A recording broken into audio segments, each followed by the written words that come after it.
আজকের আমাদের মহান স্বাধীনতা এবং জাতীয় দিবস উপলক্ষে আয়োজিত আজকের এই অনুষ্ঠানের সম্মানিত কমিউনিটি নেতৃবৃন্দ, আমার সহকর্মীবৃন্দ, সুযোগ্য মডারেটর আব্দুল্লাহ আল ফারাদ, সকলকে জানাচ্ছি স্বাধীনতা দিবসের আন্তরিক শুভেচ্ছা। এদিনে আমরা অর্জন করেছিলাম আমাদের স্বাধীনতার লাল সূর্য, একটি মানচিত্র, একটি পতাকা।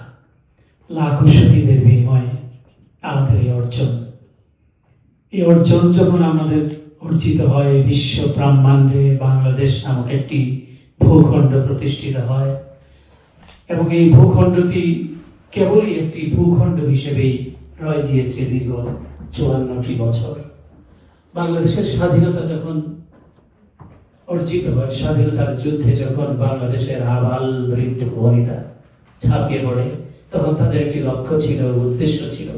সেটি ছিল একটি মানবিক, সাম্য এবং মর্যাদাপূর্ণ রাষ্ট্র হবে, সেখানে বৈষম্য থাকবে না।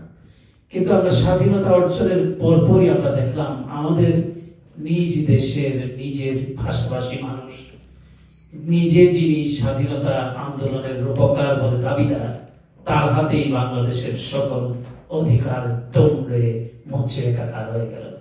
বাংলাদেশের স্বাধীনতার স্বাদ সেখানেই নিষ্পেষিত হয়ে গেল এবং সেখানেই স্তব্ধ হলো যখন একদলীয় শাসন ব্যবস্থা বাকশাল বাংলাদেশে প্রতিষ্ঠিত হল।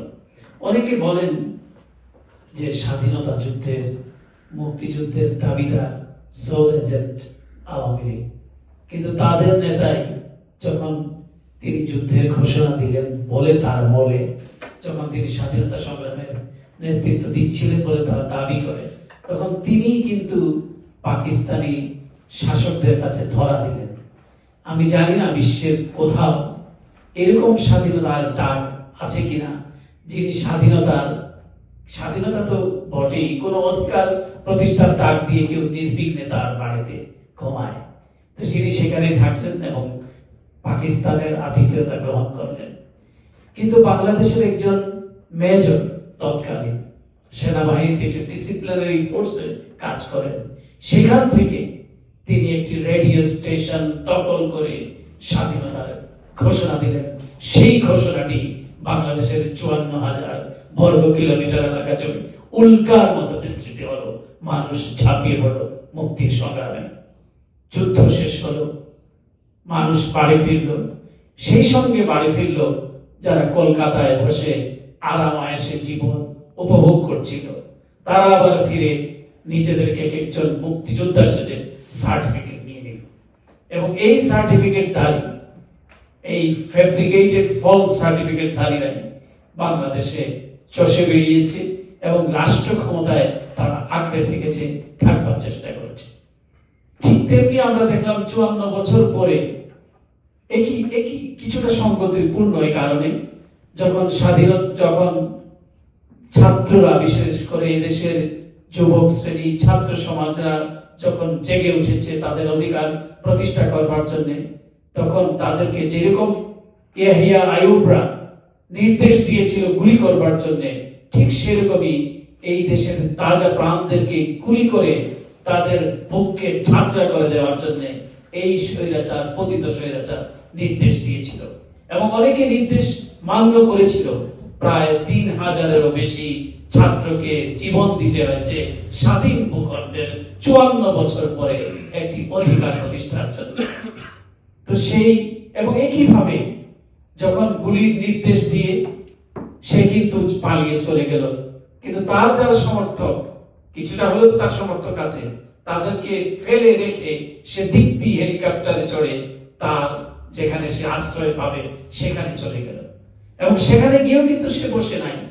এই যে 54 বছর পরে আমরা যে এখনো অধিকারের জন্য লড়ছি, আমরা রক্ত দিচ্ছি, ছাত্ররা রক্ত দিল এবং একটি অধিকার প্রতিষ্ঠার পথে বাংলাদেশ যে এগিয়ে চলেছে, বিশ্বব্যাপী ওয়েল রেসপেক্টেড যেটাকে বলা হয়, আন্তর্জাতিক খ্যাতিসম্পন্ন সর্বজন শ্রদ্ধেয় একজন ব্যক্তিত্বকে বাংলাদেশ পেয়েছে। আজাদ সাহেব বলছিলেন তিনি গ্রামীণ ব্যাংকে চাকরি করতেন ঘনিষ্ঠভাবে, তিনিও আমার মতো দেখার সুযোগ হয়েছে প্রফেসর মোহাম্মদ ইউনূসকে। তো তিনি কিন্তু দরখাস্ত দিয়ে অথবা আবেদন করে বাংলাদেশের দায়িত্ব নেননি। তাকে সকলে মিলে, সকল ছাত্ররা, রাজনৈতিক দল, বিএনপি সহ সকলে মিলে তাকে এই দায়িত্বটি দিয়েছে এবং তিনিও দায়িত্বটি গ্রহণ করেছেন। এটি একটি অন্তর্বর্তীকালীন সরকার বাংলাদেশে রয়েছে, আপনারা সকলে জানেন, এবং একটি নির্বাচনের মধ্য দিয়ে এই বছরের শেষে অথবা আগামী বছরের শুরুতেই একটি অবাধ নিরপেক্ষ নির্বাচনের মধ্য দিয়ে তিনি তার যাত্রা সম্পাদন করবেন। যে আমানতদারী বাংলাদেশের মানুষ যে আস্থায় তাকে দিয়েছে, তিনি এটি সুচারুভাবে সম্পন্ন করার জন্য তিনি ওয়ান বাই ওয়ান স্টেপ নিয়ে চলেছেন। তো যেটি বলছিলাম, ওই যে পালিয়ে যাওয়া, একইভাবে তারা তাদের এই কিছু মানুষকে রেখে সে পালিয়ে গিয়ে ওখানে বসে সে উস্কানি দিচ্ছে। আগে যেরকম বলতো একটা লাশ ফেললে 10টা লাশ ফেলতে হবে, ঠিক সেই রকম আমি কনভারসেশন শুনছিলাম যে এই মহিলা বাংলাদেশের চিফ এক্সিকিউটিভের আসনে ছিল, এটা ভাবা যায়? দেশের প্রধানমন্ত্রী আসনে ছিল, বলছিল ওদেরকে ধরে ফেরত যেতে দিবি না, মেরে ফেলবি। এইগুলো হলো তার কনভারসেশন। এই যে মেরে ফেলা, দেখে নেওয়া, একটা লাশের মধ্যে 10টা লাশ, এইরকম একটা বিকৃত মস্তিষ্কের মানুষ দুর্ভাগ্য বাংলাদেশের, যে 15টি বছর দেশের রাষ্ট্রীয় শাসন ব্যবস্থায় ছিল। এবং এখন যেটি তিনি করছেন, তিনি সেখানে বসে উস্কে দিচ্ছেন, আর যেখানে আছেন সেখানের এক গাদা মিডিয়া, এক পরিসংখ্যানে দেখা গেছে 49টি মিডিয়া বাংলাদেশের বিরুদ্ধে ফেক নিউজ তারা প্রচার করেছে।